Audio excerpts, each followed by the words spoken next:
السلام علیکم گائز، جو لوگ بیمار رہتے ہیں اور ان کی صحت اچھی نہیں رہتی، ایک دعا بہت ہی خوبصورت دعا ہے، سنن ابی داؤد سے روایت ہے، اس دعا کو ضرور پڑھنا چاہیے۔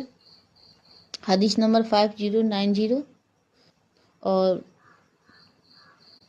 یہ حدیث ابی داؤد اور مسند احمد میں بھی ہے۔ اس دعا کو جو بیمار ہے انہیں ضرور پڑھا کرے۔ صحت اللہ تعالیٰ دینے والا ہے، تندرستی بھی اللہ تعالیٰ دینے والا ہے۔ جو لوگ بیمار رہتے ہیں اس دعا کو پڑھیں، ان کے لیے بہت ہی فائدہ مند دعا ہے اور بہت ہی اچھی دعا ہے۔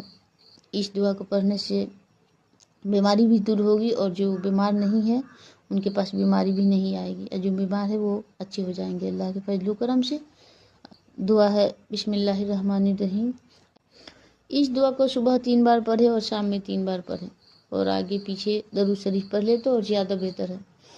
دعا کچھ اس طرح ہے: اللہم عافینی فی بدنی، اللہم عافینی فی سمی، اللہم عافینی فی بصری، لا الہ الا انت، اللہم انی اعوذ بک من الکفر والفقر، اللہم انی اعوذ بک من عذاب القبر، لا الہ الا انت۔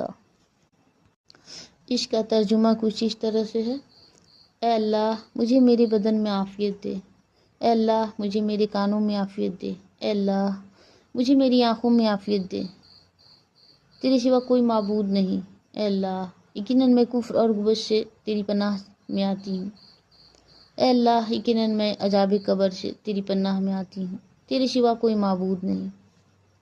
بہت ہی خوبصورت دعا، اس دعا کو صبح شام ضرور پڑھا کریں، اور آگے پیچھے 3 بار درود شریف پڑھ لیں۔ مجھے بھی دعا میں یاد رکھیں۔